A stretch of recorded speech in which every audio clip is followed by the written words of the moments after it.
Caros amigos, venho partilhar convosco algumas reflexões sobre o ensino superior em Cabo Verde. Não vou deter-me sobre a história do ensino superior em Cabo Verde, que remonta aos primeiros anos da independência do país, como saliento num dos meus livros e na minha tese de doutoramento em educação, para os quais remeto, preferindo ocupar-me sobretudo dos desafios atuais do ensino superior no país, com ênfase nas questões que eu considero serem relevantes a ponto de se justificar que se fala da necessidade de refundação do ensino superior em Cabo Verde. Na verdade, não faz sentido que o ensino universitário, o ensino terciário, o ensino superior, como se queira, não faz sentido falar-se desse nível de ensino sem se falar nas suas funções nucleares, que podemos resumir em três, ou seja, a função da investigação científica, através da qual a universidade produz conhecimento científico que é necessário para ser ministrado no processo de ensino, e aí entra a segunda função relevante do ensino superior ou da universidade, e é esse mesmo conhecimento científico que também é disseminado pela sociedade através de mecanismos vários, de eventos, de publicações, de várias formas de interação da academia com a sociedade, que é assim municiada, não é, de bases, de fundamentos científicos para subsidiar os processos de transformação e de progresso. E quando se lança um olhar para o ensino superior em Cabo Verde, para a atuação das universidades e demais instituições de ensino superior em Cabo Verde, constata-se muito rapidamente que as atividades académicas têm como foco quase exclusivo o ensino. A investigação científica é uma atividade relegada para o segundo plano, o que faz com que a universidade seja, nas atividades de ensino, seja sobretudo uma consumidora do conhecimento produzido em outros contextos e não também com base no conhecimento autóctone produzido pelos académicos a partir da realidade, não é, cabo-verdiana, que é suposto ser conhecida para poder ser transformada em bases técnica e cientificamente sustentadas. Daí que eu, a miúde, eu falo da metáfora da panela tradicional, para dizer que essa panela de três pernas está neste momento, aplicando a metáfora ao ensino superior cabo-verdiano, é uma panela que funciona apenas com um pé, ou seja, com a atividade de ensino, porque a atividade de investigação científica é colocada num plano secundário, por vezes nem sequer tem lugar, o que dificulta que o próprio desenvolvimento das atividades de ensino e da extensão. Porque o ensino que não se apoia na realidade, no conhecimento aprofundado da realidade de um país ou dos países onde se inserem os alunos, os os académicos, os diplomados, digamos assim, é um ensino que não é suficientemente capaz de permitir a transformação das realidades, porque essas realidades precisam de ser compreendidas, apreendidas pelos processos de investigação científica como condição prévia para a sua transformação. Não é? E, portanto, logo, quando não funciona a investigação científica, são os três pilares que andam mal. Quer o ensino, quer a investigação, quer a extensão universitária, ou seja, a prestação de serviço à comunidade. É evidente que na análise das causas desta situação problemática, que eu caracterizo como uma metáfora da panela de uma perna,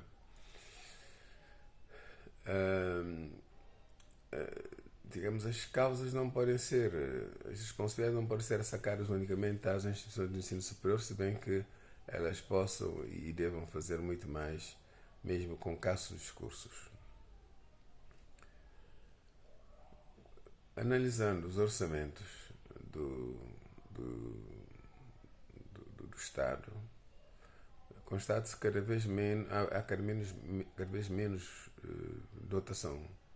para a investigação, mesmo nas universidades públicas, a Universidade de Cabo Verde e depois a Universidade Técnica do Atlântico. Nessas condições, a investigação resume-se a escassas atividades de investigação que os alunos realizam sob a orientação dos seus professores, sobretudo para trabalhos de final do curso. E ao trabalho que os docentes realizam, muitas vezes para a obtenção de graus académicos, portanto, nomeadamente o grau de doutor, e para a sua inserção individual, não é, no contexto internacional, através da participação em revistas ou eventos internacionais. Somos essencialmente consumidores do conhecimento, sem que tenhamos podido ainda, salvo raras exceções, não é? Produzir conhecimento científico suscetível de contribuir para o património universal da ciência, que é a ciência, não é? Como dizia, a responsabilidade não pode ser assacada unicamente às universidades, e quando se olha para o papel dos Estados, nós constatamos que os Estados nacionais, em geral, saem depauperados do regime colonial, mesmo quando possuem riquezas naturais avultadas, mas têm enormes desafios para a construção das bases do progresso sustentável dos respectivos países, e Cabo Verde não foge à regra, sobretudo sendo um país pequeno, de mercado pequeno, ainda por cima arquipelágico, com uma dispersão, portanto, das ilhas, e pronto, como se sabe, um país não só diminuto, mas de fracos recursos naturais clássicos. Isso não quer dizer que não tenha recursos para serem aproveitados, e a investigação seria capaz de demonstrar a existência de um potencial, né, importante de recursos para o desenvolvimento do país. Não falo só de recursos humanos, mas também de outros recursos que a natureza nos fornece, desde o mar, que é, de longe, tem uma extensão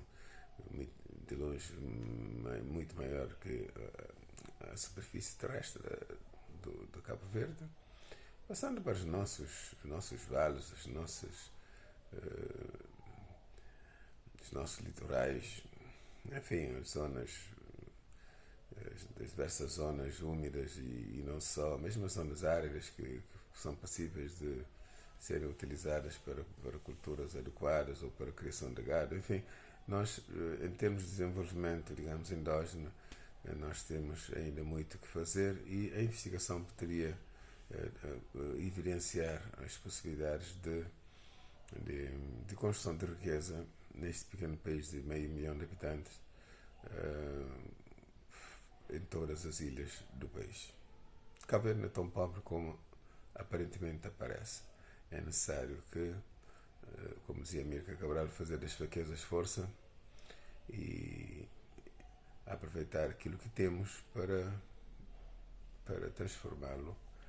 em um fator de crescimento e competitividade. Mas dizia que é certo que as sucessivas crises que temos vivido nos últimos anos, anterior à crise internacional atual, houve uma forte crise,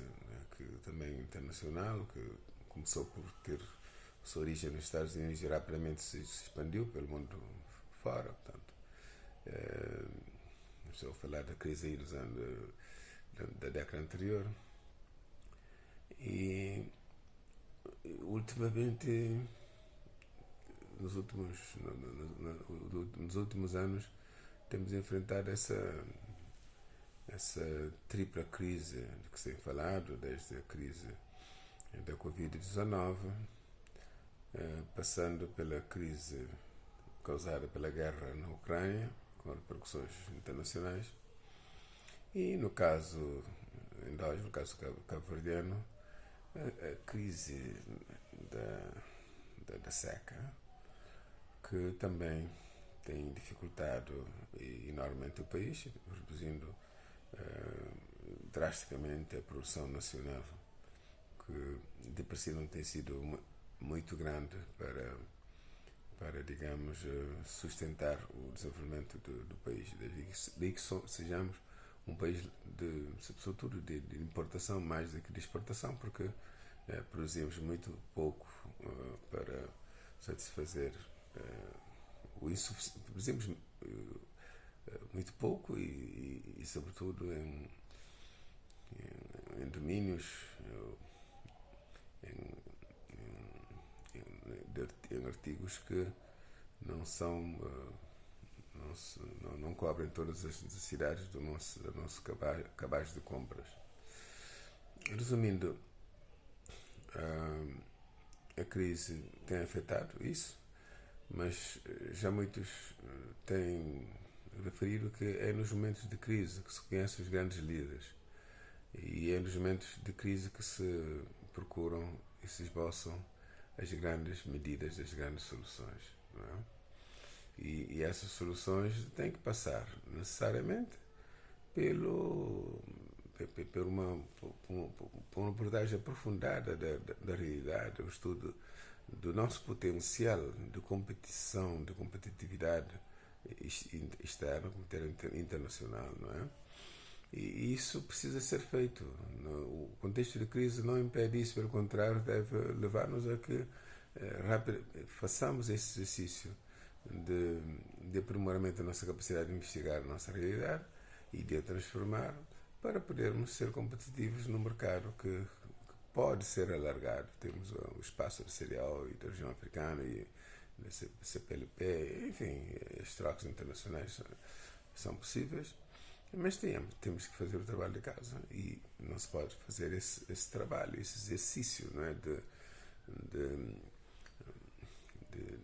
investigação, de produção de conhecimento, tecnologias para o desenvolvimento, sem um investimento adequado, né, em políticas adequadas, né? Portanto, o ensino superior precisa de dar esse contributo para subsidiar as políticas públicas de desenvolvimento sustentável. E por isso eu tenho defendido a necessidade de uma aliança entre o poder político, o poder econômico e o poder acadêmico, né? Para que, através dessa aliança e com a independência de cada um desses poderes, diria, mas numa base de complementaridade, encontrar as soluções possíveis, nomeadamente para definir quais são as áreas prioritárias de desenvolvimento do país e a partir delas definir quais são, digamos, os incentivos que o próprio Estado pode dar, quer através de bolsas, quer através de propinas, quer através de projetos de investigação financiados, para se alavancar, não é, essas áreas que, por encerrarem elevado potencial de progresso do país. O estado de crise em que vivemos não justifica tudo. Eu repito que é nesses momentos que se deve repensar melhor a nossa realidade para como dizia Mirka Cabral, transformar as fraquezas em forças. Mas o ensino superior cabo-verdiano tem um outro grande desafio, outros grandes desafios, que falarei propriamente como era propriedade noutros vídeos, porque este já vai longo. E por aqui eu paro, mas citando rapidamente a necessidade de redefinir os mecanismos de financiamento da formação universitária, não é? A necessidade de reinventar os processos de tomada de decisões com maior envolvimento nas universidades. Enfim, são alguns dos fatores que precisam de ser tomados em consideração. Muito obrigado.